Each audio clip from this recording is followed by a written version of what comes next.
Now, let's move on to look at the male genital system. So, the male genital system is actually composed of three main organs, which we'll focus on here. The penis, the prostate, and the testis. And again, I'm going to just mention a few major disease categories, uh, very similar to that which we looked at in lower urinary tract. Let's start off with congenital.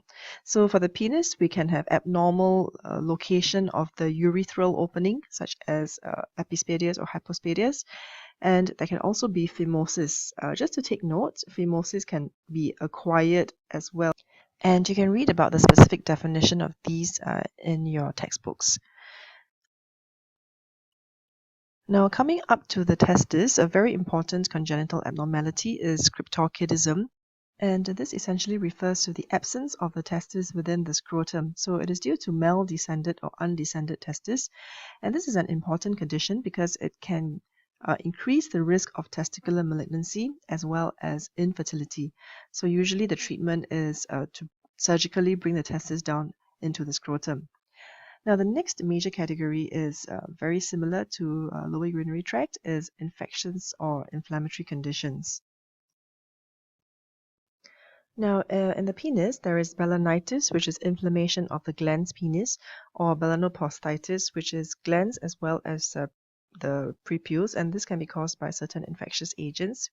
There can also be, of course, a whole host of sexually transmitted infections, which you can read about under the infection section.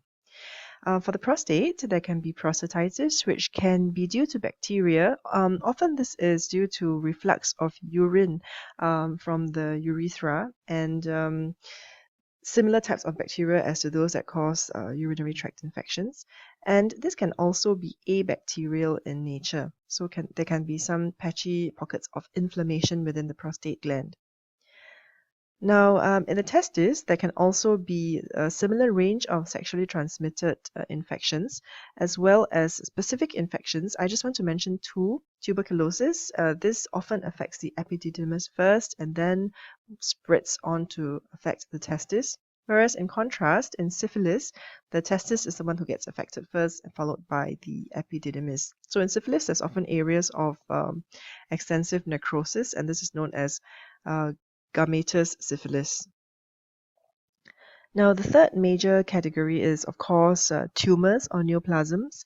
And starting off with the penis, there is a benign neoplasm known as a condyloma acuminatum. This is a very long name. Essentially, it just means a viral wart.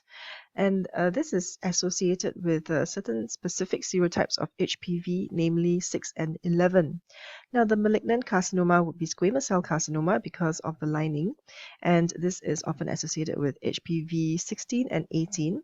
It's actually very similar to that in the female genital tract when we have squamous cell carcinoma of the cervix, also HPV 16 and 18.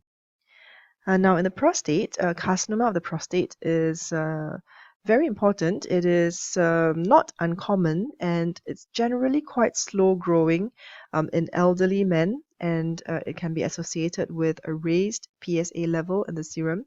And also this tumor is very well known to have bony metastases.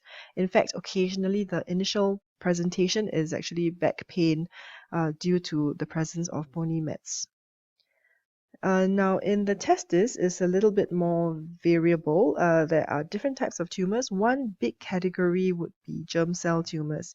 And when looking at germ cell tumors, the most important division, very similar to when we divide lung into small cell versus non-small cell, in germ cell tumors, we call them seminomatous versus non-seminomatous. The reason is because the seminomatous tumors generally tend to respond much better to therapy as opposed to the non-seminomatous tumors. And examples of histologic types of non-seminomatous tumors include embryonal carcinoma, yolk sac tumor, teratoma, as well as choriocarcinoma. And sometimes the tumors can be mixed seminomatous and non-seminomatous. Another category of tumors would include the sex cord stromal tumors, such as Sertoli cell tumors, etc. And primary lymphomas can also sometimes occur in the testis, giving rise to a very enlarged testis with a fish flesh cut surface. Now, the last category is just a miscellaneous one because I just want to mention or highlight one or two conditions. In the prostate, BPH or benign prostatic hyperplasia, this is a very common condition occurring in middle-aged to older men. What happens is that the prostate enlarges because there is hyperplasia within the stroma of the prostate as well as the lobules of the prostate. And this can give rise to obstruction of the prostatic urethra. And again, with obstruction, there can be predisposition to urinary tract infections as well as stasis and giving rise to stone formation or calculi.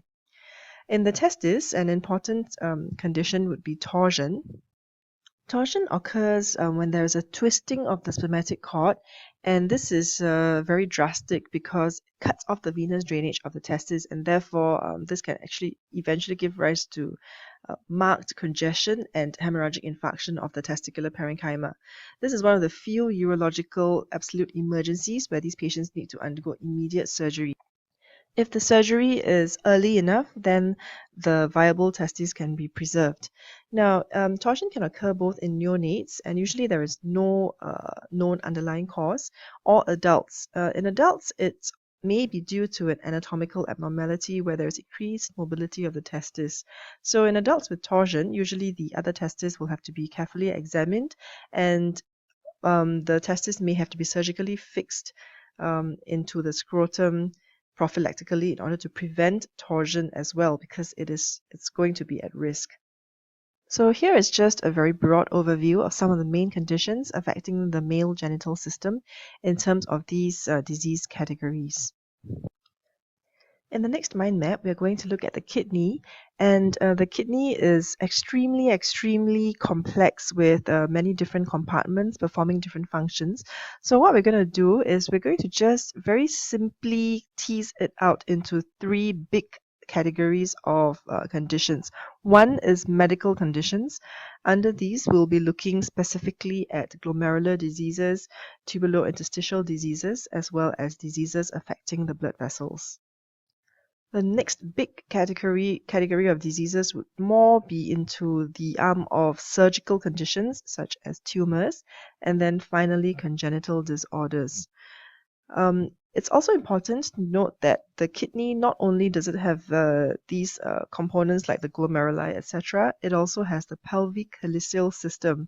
And the pelvic calyceal system very much functions very similarly to the lower urinary tract because it is lined by urothelium, just like the lower urinary tract. So we can have infectious conditions and we can have reflux affecting it. We can have obstruction giving rise to hydronephrosis, and we can also have tumors like the urothelial neoplasms also affecting the renal pelvis.